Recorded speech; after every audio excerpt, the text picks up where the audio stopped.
Vision 2030, madini ni maisha na utajiri. Wizara ya Madini imeanza hatua za mwanzo za kujadili uanzishwaji wa kituo cha umahiri wa madini mkakati kitakacholenga kutoa mafunzo ya teknolojia ya kuongeza thamani kwa madini na uzalishaji wa bidhaa za kisasa ikiwemo betri za magari ya umeme na vifaa vya kuhifadhia nishati. Kituo hicho kilipendekezwa kuanzishwa kwa ushirikiano kati ya serikali ya Tanzania na taasisi ya Bright ya Chuo Kikuu cha North Carolina, Marekani, ambayo imewasilisha mpango wake mbele ya wataalamu kutoka Wizara ya Madini, vyuo vikuu na taasisi mbalimbali zinazohusiana na sekta hiyo, ambapo taasisi ya Bright iliwasilisha mpango wa kuanzisha kituo cha umahiri wa teknolojia ya betri. Wizara ya Madini imeanza hatua za mwanzo za kujadili uanzishwaji wa kituo cha umahiri wa madini mkakati kitakacholenga kutoa mafunzo ya teknolojia ya kuongeza thamani kwa madini na uzalishaji wa bidhaa za kisasa ikiwemo betri za magari ya umeme na vifaa vya kuhifadhia nishati.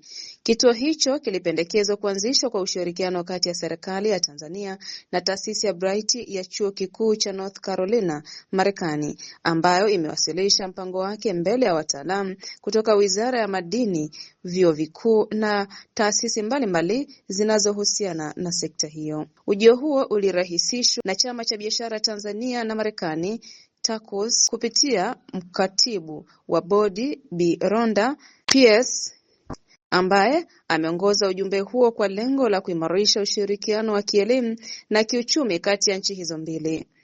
Akifungua kikao hicho kwa niaba ya Katibu Mkuu wa Wizara ya Madini, Mkurugenzi wa Sera na Mipango Agustino Olali aliipongeza taasisi ya Bright kwa kuonesha dhamira ya kuwekeza katika maendeleo ya rasilimali watu na teknolojia ya uchakataji wa madini mkakati nchini Tanzania. Amesema nia ya kuanzisha kituo cha umahiri nchini ni hatua muhimu katika safari ya Tanzania ya kujenga uchumi wa viwanda unaotegemea kuongeza thamani ya madini yetu. Aisema hawataki tu kuzalisha madini bali pia kuwa na uwezo wa kutengeneza bidhaa za mwisho zinazotokana na madini hayo. Aliwataka wataalamu kutoka Wizara ya Madini pamoja na vyuo vikuu kushirikiana kwa karibu na taasisi hiyo na kusikiliza kwa makini mawasiliano yanayotolewa ili kuhakikisha mpango huo unatekelezwa na kuwanufaisha Watanzania.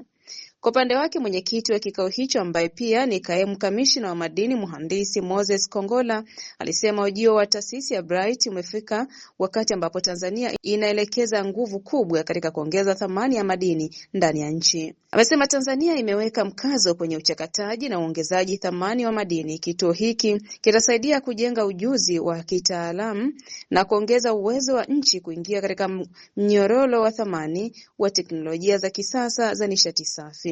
Ameongeza kuwa uwekezaji katika elimu, utafiti na teknolojia ni msingi muhimu wa kuhakikisha madini mkakati yanachangia kikamilifu ukuaji wa uchumi wa taifa. Akiwasilisha pendekezo la taasisi ya Bright, mkurugenzi wa taasisi hiyo Profesa Kemal Lathnayake alisema Tanzania ni miongoni mwa nchi chache duniani zenye utajiri mkubwa wa madini mkakati yanayotumika kutengeneza betri za magari ya umeme na vifaa vya kuhifadhia nishati. Alitaja madini hayo kuwa ni pamoja na lithium, cobalt, nickel, kinywe, graphite na rare earth elements. Changamoto kubwa sio upatikanaji wa malighafi bali ni ukosefu wa ujuzi, elimu na teknolojia ya kuzalisha bidhaa za mwisho. Taasisi ya Bright imekuja na mpango wa kusaidia kuziba pengo hilo kupitia mafunzo kwa wanafunzi na wakufunzi wa vyuo vya Tanzania, alisema Profesa Lathnayake. Amesisitiza kuwa ushirikiano kati ya serikali na taasisi za elimu ya juu unaweza kuifanya Tanzania kuwa kitovu cha uzalishaji wa teknolojia za betri katika ukanda wa Afrika Mashariki.